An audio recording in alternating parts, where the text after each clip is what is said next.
Our study of the fourth commandment, and in Exodus 20 verses 8 through 10 we read of the fourth commandment. Remember the Sabbath day to keep it holy.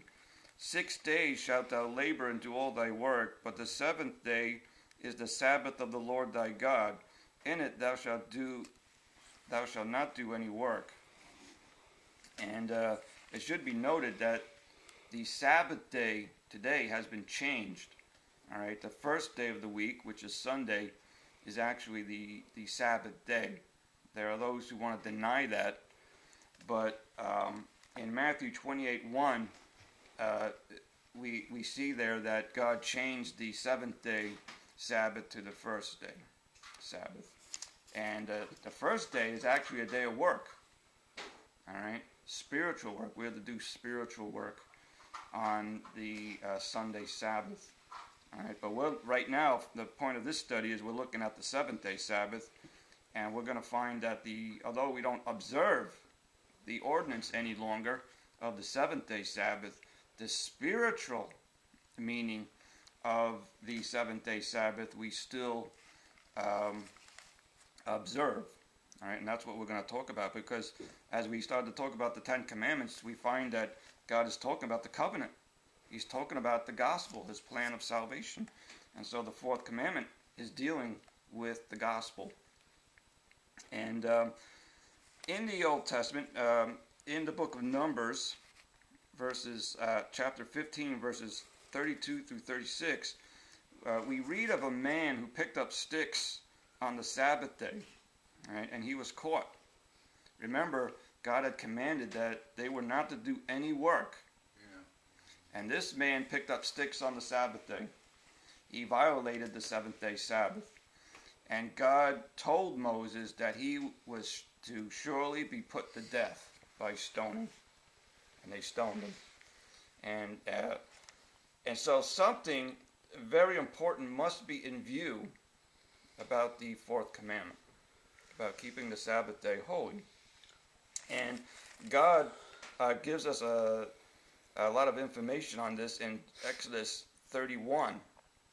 He's going to tell us why it is important that we keep the Sabbath day.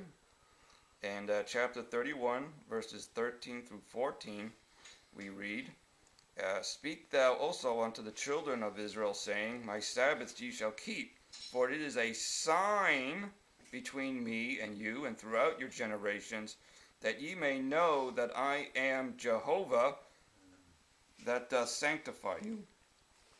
And ye shall keep the Sabbath therefore, for it is holy unto you. Every one that defileth it shall surely be put to death. For whosoever doeth any work therein, that soul shall be cut off from among his people. And we're seeing here that the Sabbath day is a sign. It's a portrait, it's a picture that Jehovah, right, who is Christ, all right, Jehovah is the Lord Jesus Christ, is the one who does the saving. He's the one who saves us.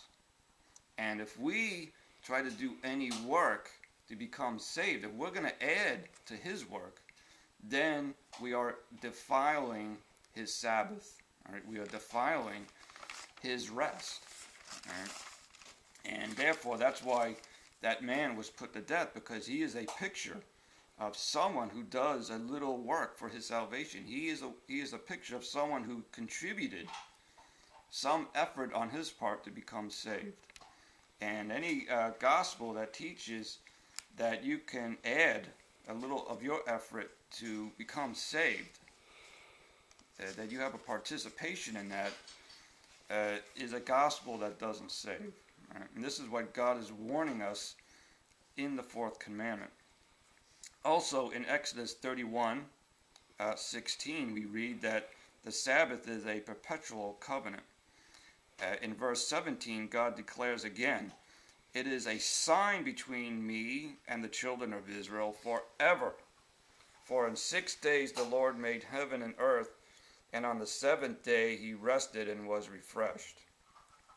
And we see now that God is starting to talk about the creation.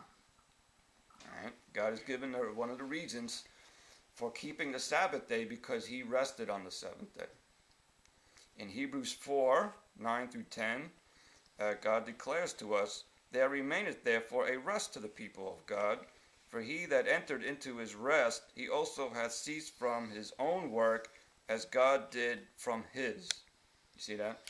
Now, the rest that God is talking about here is Christ. All right, our rest is in him. And as we stop, we are not to work. We are to be at rest. We are not working for our salvation, as God rested on the seventh day. All right? And therefore, God gives us a spiritual reason there why he's giving this command to keep the seventh-day Sabbath. In Deuteronomy 5, verse 15, God says something very interesting. Now he's going to say something different. He says, and remember that thou wast a servant in the land of Egypt, that the Lord thy God, and that the Lord thy God brought thee out thence through a mighty hand, and by a stretched out arm. Therefore the Lord thy God commanded thee to keep the Sabbath day. And we see here that that God is looking at the deliverance out of Egypt as a picture of his salvation plan.